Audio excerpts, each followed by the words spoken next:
Olá, bom dia. Eu espero que você esteja bem. Por aqui também está tudo em paz. E eu venho refletindo já há alguns dias sobre essa questão de identidade, propósito, enfim. E hoje de manhã, acordei já faz um bom tempo, e aí eu comecei a lembrar da história de José. E traz muitas questões nesse sentido de identidade, de propósito, de valores, de valor, de preço, de fidelidade, uma série de questões. E fala também sobre o cuidado de Deus.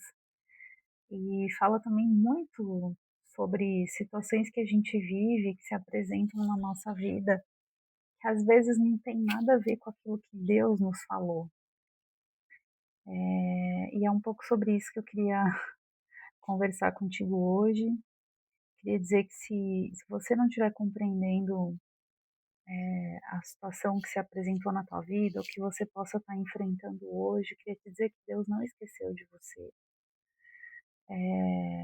Tudo que a gente vive nessa vida nos encaminha para o destino que Deus tem para nós. Por mais bizarro que o caminho possa parecer, não se assusta com a aparência do caminho. Isso não fala sobre Deus. Isso é um percurso, não é um destino. E a gente está falando aqui em questões da nossa vida física, da nossa vida sobre a Terra, mas o nosso percurso por aqui em nada se compara ao que a gente vai viver na vida eterna, que é o nosso destino principal e que deve ser o nosso maior objetivo de vida. Então, queria percorrer contigo alguns trechos aqui. Eu pensei alguns versículos para ser muito breve. E aí queria começar lendo lá em Gênesis 37, que é onde a Bíblia começa a falar sobre a história de José. Lá em Gênesis 37, verso 3, diz assim: E Israel amava José mais do que a todos os seus filhos, porque era filho da sua velhice, e fez-lhe uma túnica de várias cores. Ele já era um prediletão, aí recebeu essa túnica. E aí a gente vê lá no verso 5 que José teve um sonho. E ele contou, ó, sonhou também José um sonho que contou a seus irmãos, por isso o aborreciam ainda mais. E disse-lhes: Ouvi, peço-vos este sonho que tenho sonhado. Eis que estávamos atando molhos no meio do campo, e eis que o meu molho se levantava e também ficava em pé. E eis que os vossos molhos o rodeavam e se inclinavam ao meu molho. Então lhe disseram seus irmãos: Tu, pois, deveras reinarás sobre nós? Tu deveras terás domínio sobre nós? Por isso, tanto mais o aborreciam por seus sonhos e por suas palavras. Então, assim, os irmãos de José, eles já tinham uma certa inveja, uma birra com José, porque ele era o predileto de Israel, de Jacó, tinha ganhado uma túnica, aí agora ele tem esse sonho, e os irmãos dele já ficaram ainda mais pegos, né, bravos com ele, né, é, e a ingenuidade, assim, de José de contar esse sonho para os irmãos, sabe, enfim, é, ó, aí a gente vê lá no verso 18 do mesmo capítulo. Os irmãos, de tanta inveja que eles tinham de José, eles queriam acabar com José, porque é muito mais fácil você destruir aquilo que te afeta por ser diferente de você. E é isso que a inveja faz com as pessoas e fez com esses irmãos aqui. Eles queriam aniquilar com José porque aquilo afetava a eles, né? E aí no verso 18 diz assim: E viram-no de longe antes que chegasse a eles, conspiravam contra ele para o matarem. E disseram uns aos outros: Eis, lá vem o sonhador mor. Eles debochavam ainda dele, né? E no verso 20: Vinde, pois, agora e matemo-lo, e lancemo-lo numa destas covas, e diremos: Uma besta fera o comeu, e veremos que será dos seus sonhos. Então, assim, era tão difícil para eles conviver com José, que eles queriam acabar com a vida dele. E eles conspiraram matar. E a gente vê que Rubem não deixou, falou assim: não, não vamos matar. Convenceu a não aos irmãos não fazerem isso. E aí a gente vê o que eles fizeram lá no verso 23, ó. E aconteceu que, chegando José e seus irmãos, tiraram a José a sua túnica, a túnica de várias cores que trazia, e tomaram-no e lançaram-no na cova. Porém a cova estava vazia e não havia nela água. Então, assim, primeiro eles tiraram a túnica, porque na cabeça deles a túnica era a identidade de José, era aquele objeto, digamos assim, com o qual o pai de José e pai desses irmãos, numa, num gesto simbólico, através daquela túnica, ele honrou José perante os irmãos. Então, a primeira coisa que eles arrancam é a túnica. E eu queria te dizer hoje que a identidade que você tem em Deus não tem nada a ver com a sua túnica, ou com a túnica que o Pai te deu, com coisas que as pessoas podem ver. A tua identidade em Deus tem a ver com o que você é. Esteja você vestido para uma festa de gala, esteja você de pijama, esteja você de chinelo, camiseta, bermuda, o que quer que seja, isso não te define. O que te define é a tua identidade em Deus, o que Deus colocou dentro de você. O que Deus tinha dado para José era o dom de sonhar, de interpretar sonhos. Depois a gente vai ver que tudo isso tinha um propósito. E aí o que eles fazem? Eles arrancam a túnica, achando que com isso eles iam descaracterizar José, porque eles queriam matar. Falar, se a gente jogar ele sem a túnica, vai ser mais difícil de alguém identificar, ou se o pai procurar por ele, não vai saber que era ele, que ele está sem a túnica. Então, a primeira coisa que eles arrancaram foi esse objeto, né? E aí lançaram ele numa cova ou num poço e nela não havia água. E aí eu queria te perguntar, você está sentindo no fundo do poço?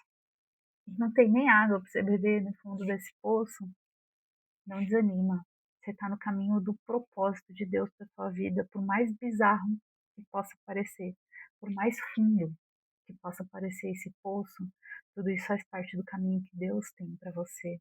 Não reclama, agradece, porque José estava mais perto de governar o Egito aqui, no fundo do poço, do que ele estava quando ele ganhou a túnica do pai dele. Porque ele já tinha saído para começar o percurso do trajeto para o destino que Deus tinha, para o propósito de vida para ele, que ele tinha que cumprir. E aí a gente vê aqui, né? Os irmãos não podiam matar os sonhos de José, eles não podiam matar José, mas eles queriam sumir com ele, então jogaram ele naquela cova. E o que é engraçado que fala assim, na cova não tinha água. A água também, a gente fala muito que a água simboliza a presença de Deus. Jesus era a água, é a água da vida, a fonte de água da vida. Então naquela cova não tinha água. Pelo fato de estar escrito aqui também, acho que representa um pouco do que José sentiu naquele momento. Se a água jorra da fonte de Deus, do Pai, ele estava longe do Pai ali. Você imagina, sem túnica, os irmãos que jogaram ele ali, jogaram no fundo do poço e não tinha água. Imagina como José se sentiu sozinho ali. Aqui não está escrito, mas ele deve ter sido um momento de muito sofrimento para ele, isso que aconteceu, né? De queridinho do papai para o fundo do poço. Nada a ver, né, com que Deus tinha prometido para ele nos sonhos, né? Mas a gente vai ver ao longo da história que isso não afetou a identidade e o propósito de José. José não mudou. José não perdeu o valor dele, que jogaram ele pro fundo do poço, sabe? E aí, é, eu queria ir contigo lá em Gênesis 37, verso 36, que diz assim: E os midianitas venderam no Egito a Potifar, eunuco de Faraó, capitão da guarda. Mas antes disso, ó, lá no verso 28, ainda do 37, diz assim: Passando, pois, os mercadores midianitas tiraram e alçaram a José da cova e venderam José por 20 moedas de prata aos ismaelitas, os quais levaram José ao Egito. Então venderam José pelo preço de um escravo. Só que José ainda ia ser governador. Então, um governador pelo preço de um escravo. É, é muito interessante isso aqui. E, e lembra muito também a história de Jesus, né? Que Jesus foi vendido por 30 moedas de prata, que também era o preço de um escravo. Aqui também remete um pouco sobre a vida de Jesus, também a pessoa de Jesus. Aí lá no verso 36, ainda de Gênesis 37, fala que esses midianitas que compraram José como escravo venderam ele venderam José no Egito a Potifar, que era um eunuco do faraó, capitão da guarda. E aí a gente vê que ali ele pelo menos saiu do fundo do poço, né, onde não tinha água, acho que ele ia ter água para beber, alimento, mas ele foi como escravo. Então de queridinho a escravo. Então assim, você está no fundo do poço, você pode ter certeza que daí você não passa, vai melhorar. Não desanima. Você está no trajeto daquilo que Deus tem para tua vida. Se Deus te deu uma palavra, você não pode desanimar. Se firma nas promessas que Deus te deu, naquilo que Deus falou para você. Não importa se você está no fundo do poço, se você perdeu a túnica ou se você está indo como escravo para a casa de Potifar. Aí a gente vê lá em Gênesis 39. Então ele cuidava de tudo lá na casa de Potifar, e a palavra de Deus fala lá em Gênesis 39, verso 6, que José era formoso de aparência, formoso à vista. E aí o que aconteceu? A mulher de Potifar, né, que era uma sem vergonha, se engraçou com José. E aí, ó, lá no verso 7 diz assim: E aconteceu depois dessas coisas que a mulher do seu senhor pôs os olhos em José e disse: Deita-te comigo. Porém, ele se recusou e disse à mulher de seu senhor: Eis que meu senhor não sabe do que há em casa comigo e entregou em minha mão tudo quanto tem. Ou seja, José foi fiel. José chegou à mulher de Potifar e falou: Ó, teu marido colocou tudo da casa de vocês aqui nas minhas mãos para eu cuidar. Como que eu vou fazer? Não, não vou fazer isso não. E ele não tem a menor ideia do que está acontecendo aqui. E aí, se você for ler os versículos adiante, fala que ela inventou, né? Já que ela foi rejeitada por José, ela rasgou um pedaço da veste dele e falou que ele tentou abusar dela, né? E aí José foi preso. Que maravilha, né? Tava tudo bem, né? Assim, tinha saído da cova, foi como escravo, mas como escravo, como o Senhor era com José, aí Potifar colocou toda a casa dele sob a gestão de José, porque a graça de Deus era com José, e aí aparece abençoada e ele vai preso, por causa de uma calúnia. Nossa, só notícia boa, né? Aí vamos lá, Gênesis 39, no verso 20. O Senhor de José o tomou e o entregou na casa do cárcere, no lugar onde os presos do rei estavam presos. Assim esteve ali na casa do cárcere. O Senhor, porém, estava com José, e estendeu sobre ele a sua benignidade e deu-lhe graças aos olhos do carcereiro mor. Então, por onde José passava, Deus abençoava o que José fazia. Se ele estava na cova, Deus estava com ele. Se ele estava na casa do pai com a túnica, Deus estava com ele. Se ele estava no campo com os irmãos que o traíram, Deus estava com ele. Se ele estava como escravo na casa de Potifar, Deus estava com ele. Quando ele disse não para a mulher de Potifar, Deus estava com ele. E quando ele foi para a prisão, Deus estava com ele. Então a identidade de José era a presença de Deus. Não era a túnica, não era a casa, não era a prisão, não era a casa de Israel. Nada disso, era a presença de Deus. Não importasse a situação que José estivesse enfrentando. E o carcereiro Mor entregou na mão de José todos os presos que estavam na casa do cárcere, e ele fazia tudo o que se fazia ali. José era uma bênção, por onde quer que ele passasse. E aí a gente vê lá em Gênesis 40, no verso 7. A gente vê aqui em Gênesis 40 que conta a história do copeiro e do padeiro do rei, do palácio, que foram para a prisão também lá onde José estava. E aí José percebeu que eles estavam tristes. Olha só o que diz no capítulo 40, verso 7. Então perguntou aos eunucos de Faraó que com ele estavam no cárcere da casa do seu senhor, dizendo: Por que estão hoje tristes os vossos semblantes? Olha como José se importava com o outro, né? E eles lhe disseram: Temos sonhado um sonho e ninguém há que o interprete. E José disse-lhes: Não são de Deus as interpretações? Contai-mo, peço-vos. Aqui, assim, é a primeira vez que fala claramente que José interpretava sonhos através de um dom que Deus deu para ele. Isso me faz lembrar que quando José contou o sonho para os irmãos, José meio que já sabia o que aquilo significava. Embora ele não tivesse verbalizado, e os irmãos dele insinuaram. Quer dizer, então, que tu reinarás sobre nós? Quando ele falou que os peixes, né, se dobravam aos peixes dele. Então, José já sabia o que estava acontecendo. E aqui ele pediu, né, para eles contarem o sonho, e o copeiro e o padeiro contam o sonho para ele, e aí José dá a interpretação.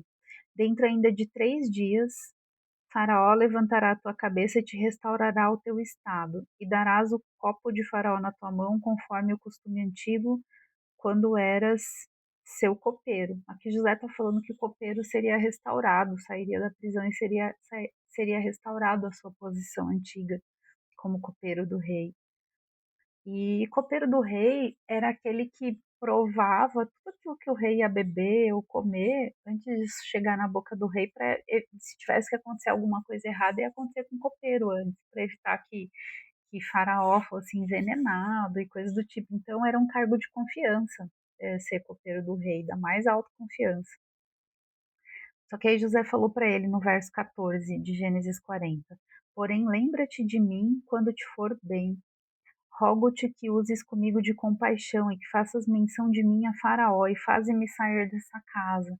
Então, assim, copeiro, por favor, fala para o rei que eu estou fazendo o meu melhor aqui na prisão, conta tudo o que aconteceu comigo e me ajuda a sair daqui. Lembra-te de mim.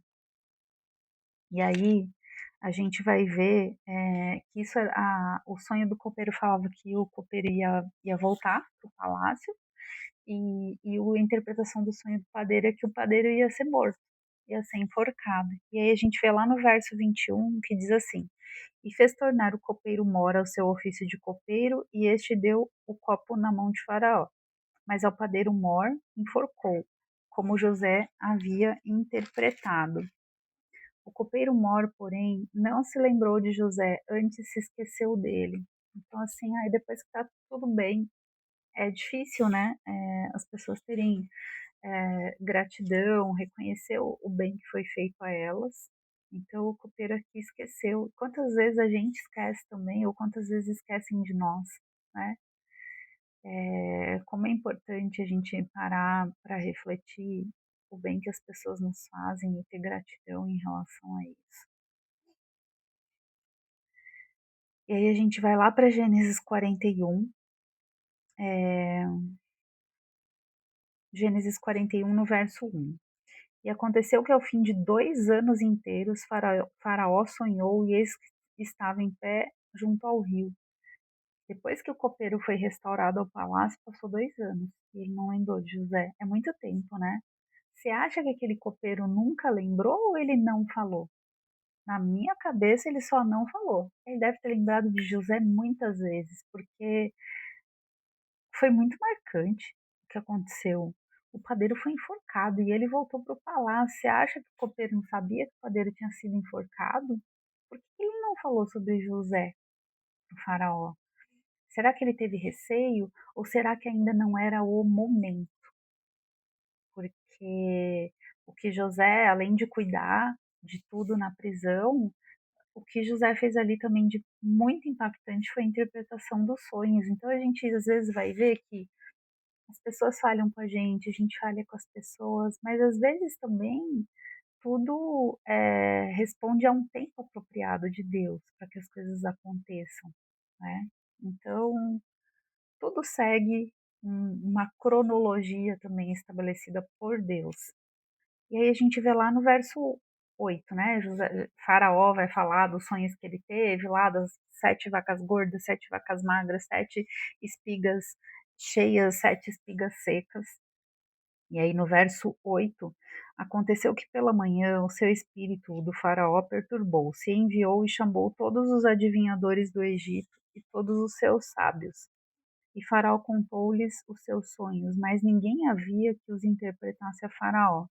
Então falou o copeiro Mor a Faraó, dizendo: Dos meus pecados me lembro hoje. O que o copeiro estava dizendo com isso? O pecado é ingratidão, né? Falar assim: estou me lembrando hoje que eu fiz um combinado lá com José de me lembrar dele e eu me esqueci. Não falei dele para você, Faraó.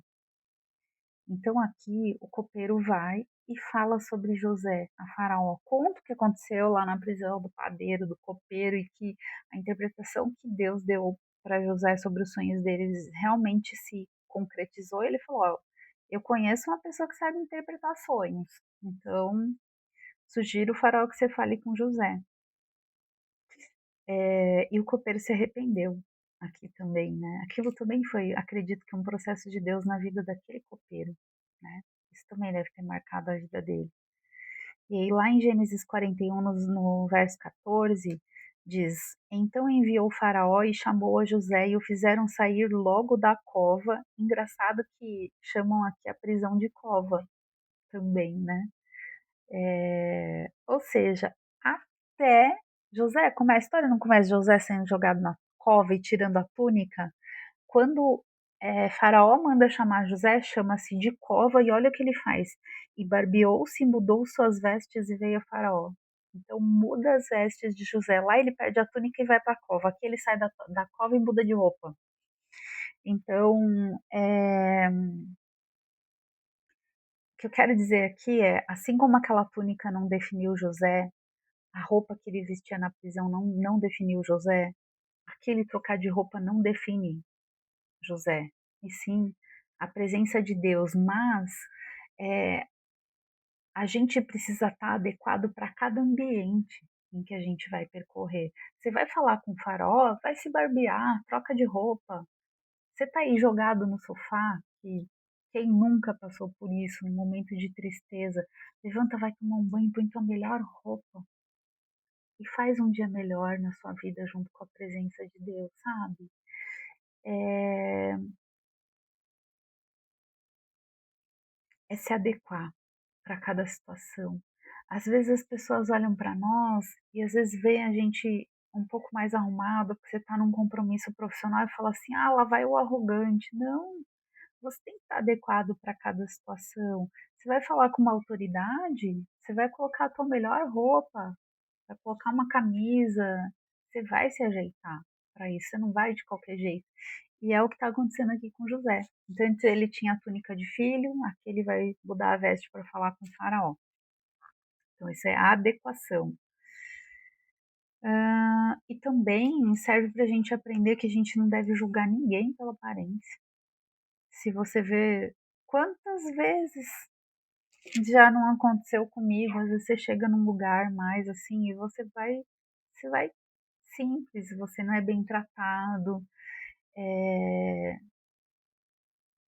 E aí uma coisa que a gente observa também, né, as pessoas que são mais abastadas são as mais simples, o jeito de se vestir, porque elas não precisam de validação externa para alguma coisa, sabe.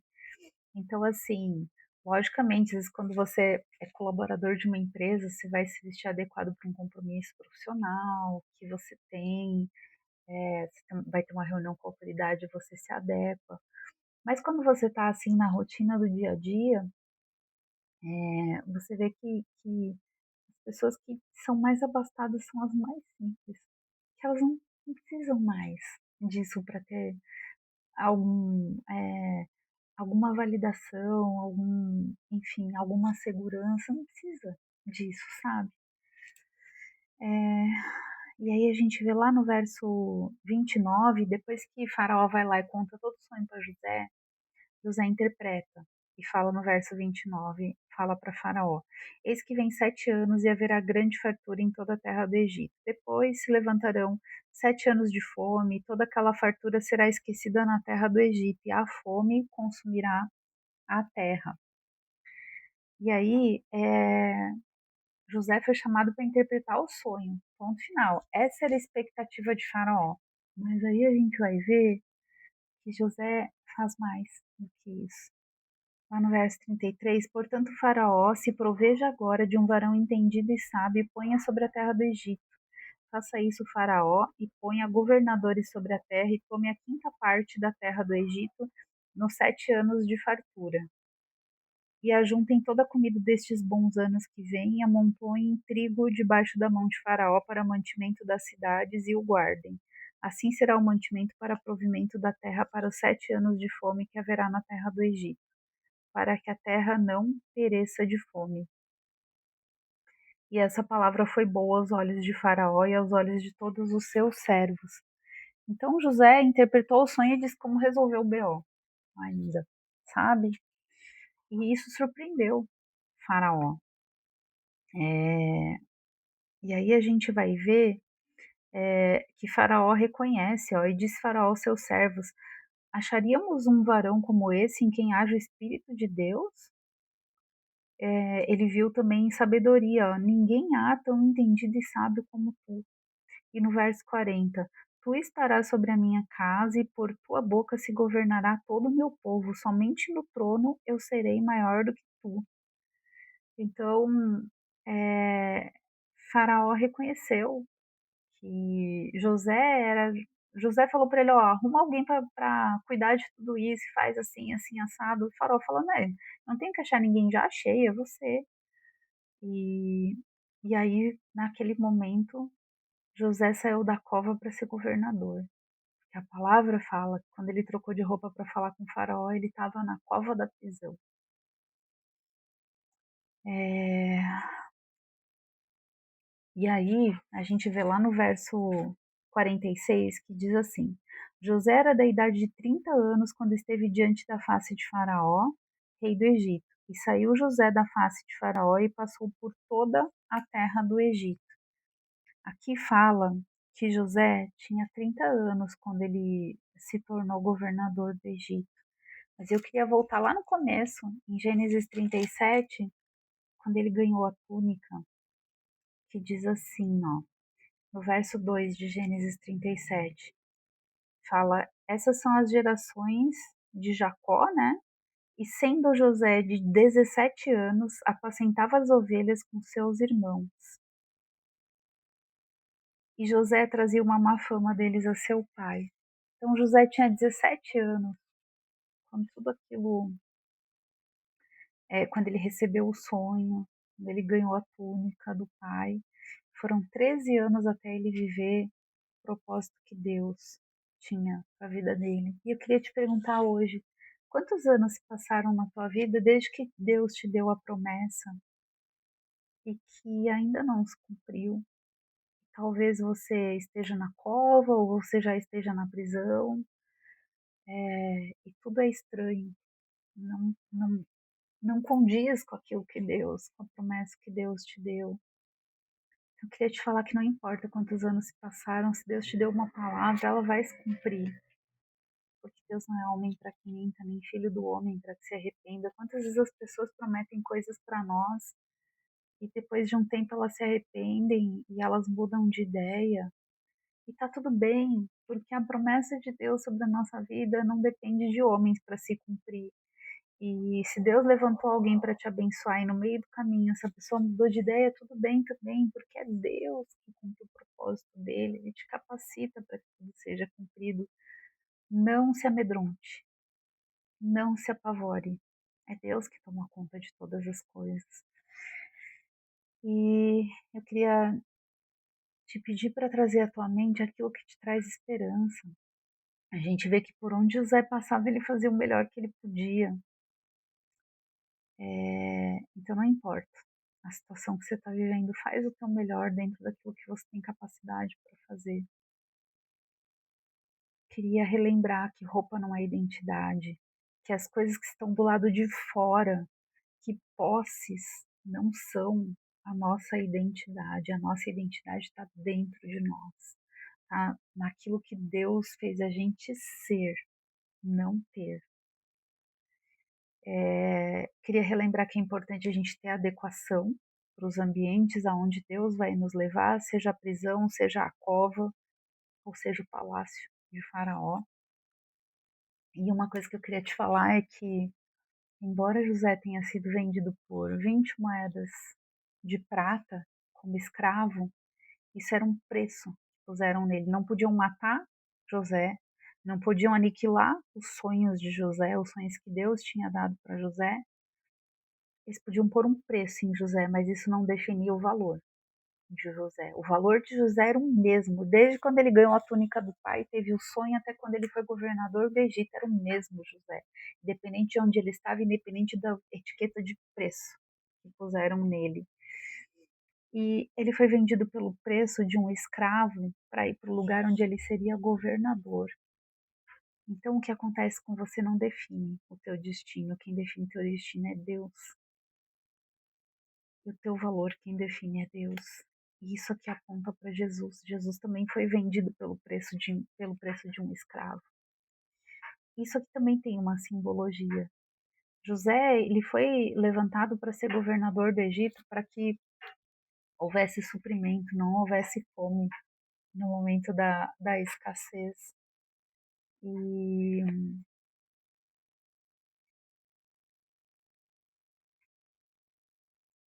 a gente é servo do propósito de Deus para a nossa vida. Por que que os dois foram vendidos pelo preço de um escravo? E tanto José tinha um propósito muito grande. José tipifica Jesus aqui para a salvação do povo, para que o povo não tivesse fome. Jesus é a fonte da vida. Aquele que vier a mim nunca terá sede, nunca terá fome. Eu sou o pão da vida. Eu sou a fonte da água da vida. É muito parecido. Então José era um tipo de Jesus. E quando Deus levanta alguém para cumprir seus propósitos sobre a terra, essa pessoa ela se torna serva de um chamado, porque para propósitos não existe salário, existe valor no cumprimento de um propósito. Importa que aquele que é chamado entenda isso, não é por dinheiro. E é essa simbologia, é por isso que ambos foram vendidos pelo valor de um escravo, servo da promessa, porque é a vida vindoura que vai fazer valer tudo isso, e é o propósito que faz valer tudo isso aqui nessa terra, enquanto a gente está nessa terra. Então, boa coisa é ser um servo de Deus. E a palavra de Deus fala lá no Evangelho também que se o servo faz aquilo que seu senhor manda, ele não passa de um servo inútil, porque ele só fez aquilo que seu senhor mandou. Então que a gente possa ser um servo inútil diante de Deus, que a gente possa fazer o que Deus nos falou para fazer. E e que a gente possa cumprir o nosso propósito sobre a terra, o nosso chamado, a despeito das circunstâncias, a despeito daquilo que as pessoas veem, a despeito daquilo que as pessoas julgam, a despeito de quem desejar nos lançar numa cova, nos vender por um preço de um escravo. Não é isso que define a nossa vida. O que define a nossa vida é o nosso chamado. E eu queria pedir diante de Deus hoje que o Espírito Santo venha te tocar, e que ele possa colocar dentro do teu coração a consciência da tua verdadeira identidade, do teu valor em Deus, do teu chamado, que você possa entender que Ele te escolheu e que Ele tem para tua vida, e que você não seja definido nem pelas circunstâncias e nem pelo julgamento alheio. Que Deus coloque paz no teu coração nesse dia, e que Ele venha te capacitar para aquilo que Ele te chamou. Quero dizer que eu te amo em Deus. Quero pedir diante de Deus que Ele venha perdoar as nossas falhas desse dia, que a gente possa se arrepender dos nossos maus caminhos e se converter para aquilo que o Senhor tem para as nossas vidas. Que o Senhor possa perdoar as nossas falhas, nos lavar com o sangue de Jesus Cristo, nos conceder perdão, reconciliação com Deus, vitória em Deus e capacitação para que a gente cumpra os nossos chamados, nossos propósitos sobre a terra, que o Espírito Santo não se retire de nós, que Deus não tire a presença do doce Espírito Santo da nossa vida. Em nome de Jesus, a gente depende da presença de Deus para atender o chamado que Deus nos deu. A gente precisa da capacitação de Deus. Que essa capacitação me alcance e te alcance nesse dia 20 de novembro, em nome de Jesus. Que a paz que excede todo entendimento esteja sobre nós e que nós possamos caminhar pelo caminho que Deus nos deu, na presença do Pai.